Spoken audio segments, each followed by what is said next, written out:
عيادة اكتيفيتي في اكتيفيتي.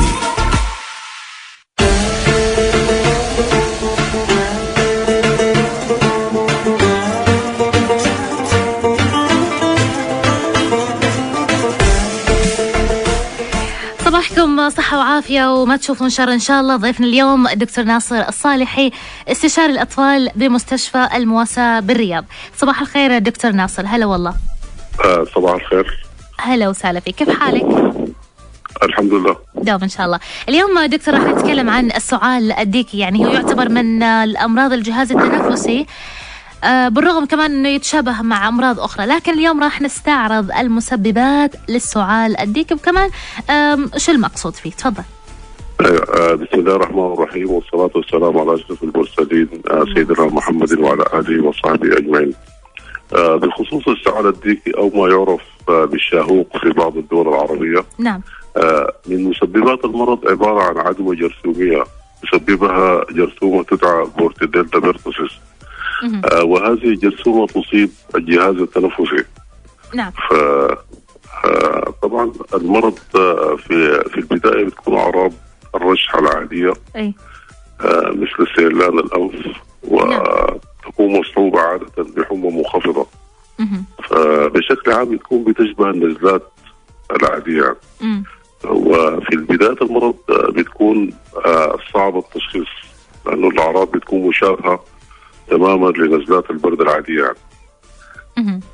أما في حالة السعال الديكي يتطور المرض خلال أسبوع أو أسبوعين، ويبدأ المريض في سعال شديد، والسعال نفسه بيكون متزايد تدريجيا، ويصل مرحلة ممكن يكون السعال مصحوب ببعض الغثيان أو الاستفراغ.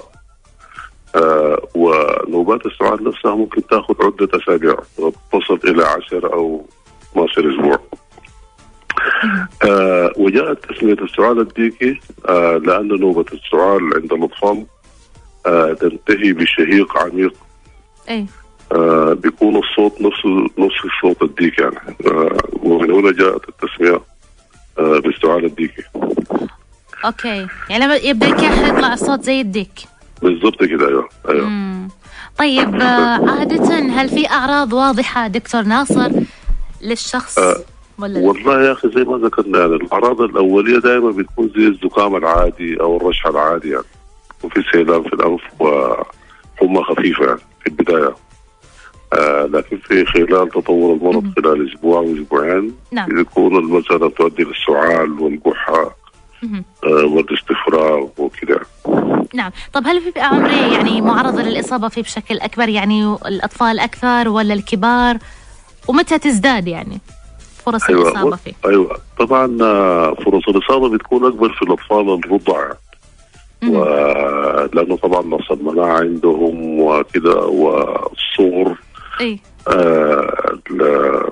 الشعب الهوائية وضيغها بيكون الأعراض أكبر، يعني أكبر من الكبار يعني حتى الأطفال المراهقين الأعراض بتكون أخف كثير من الأطفال الرضع. أوكي. طيب عادة كيفية علاج السعال الديكي وطريقة التشخيص عندكم أنتم؟ أيوة، بالنسبة لطريقة التشخيص طبعا بيتم بأخذ مسحة من الأنف أو الحلق، وترسل للمختبر للزراعة. وطبعا بالإضافة للتشخيص الإكلينيكي اللي هو بالأعراض وتطور الأعراض لوجود السعال، وزي ما قلنا بكون سعال مصحوب بشهيق عميق بيشبه صوت الديك يعني. أما بالنسبة للعلاج طبعا العلاج بواسطة المضادات الحيوية لمدة 5 يوم. نعم. عادة تبدأ في المراحل مبكرة، وأخذ العلاج في الوقت المناسب يساعد في علاج المريض، ويساعد أيضا في تقليل انتقال المرض. أوكي. كمان دكتور ناصر، أنا سمعت معلومة ما أعرف عن مدى صحتها ولا لا، لكن أحتاج أخذ العلم منك، إنه السعال الديكي يسبب العدوى، عشان كذا دائما يتم عزل الطفل المصاب عن الآخرين الأصحاء. هل هذا الشيء صحيح؟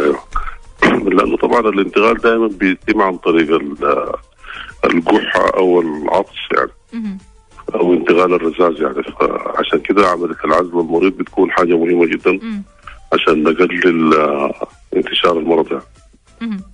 طيب الوقاية خير من العلاج، هل في خطوات معينة الواحد يعني يضعها في باله بحيث انه يحتاط؟ ايوه والله يا اخي، طبعا اهم حاجة اللي هو التطعيم يعني. طبعا هنالك لقاح خاص بالسعال الديكي، ويعني عادة نبدأ في إحصائه في عمر 2 و4 شهور و6 شهور و18 شهر، وبالإضافة لجرعة منشطة للأطفال ما بين 4 إلى 6 سنوات يعني. فاللقاح نفسه بيقلل الأعراض بدرجة كبيرة جدا. نعم. عند الإصابة يعني. نعم. طيب هل في حالات ممكن تؤدي إلى الوفاة دكتور ناصر ولا لا؟ والله يا أخي يعني في بعض الحالات يعني خصوصا زي ما قلنا في الرضع، السعال الديكي ممكن يؤدي إلى انقطاع التنفس.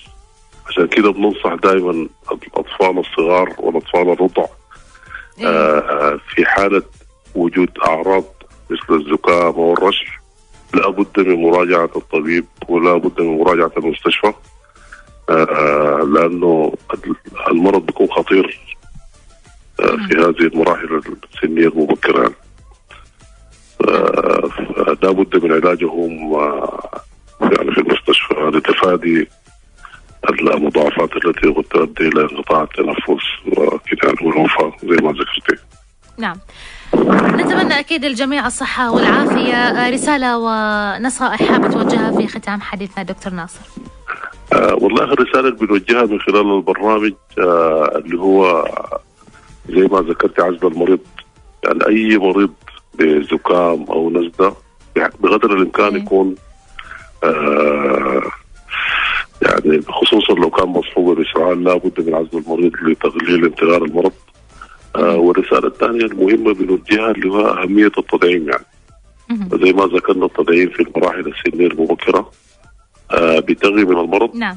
وحتى لو جاءت الإصابة تكون خفيفة جدا. نعم. وبتكون مصحوبة بمضاعفات كده يعني. نعم. الله يسعدك إن شاء الله دكتور ناصر، ما قصرت على طلتك معنا لليوم، ونتمنى أكيد الصحة والسلامة للجميع. يعطيك العافية دكتور. الله يعافيك يا أخي، الله يسلمك. يا هلا والله سهلة. مستمعينا كان ضيفنا الدكتور ناصر الصالحي، استشاري الأطفال بمستشفى المواساة بالرياض، مخرج 9 ورقمهم 92-40-4477.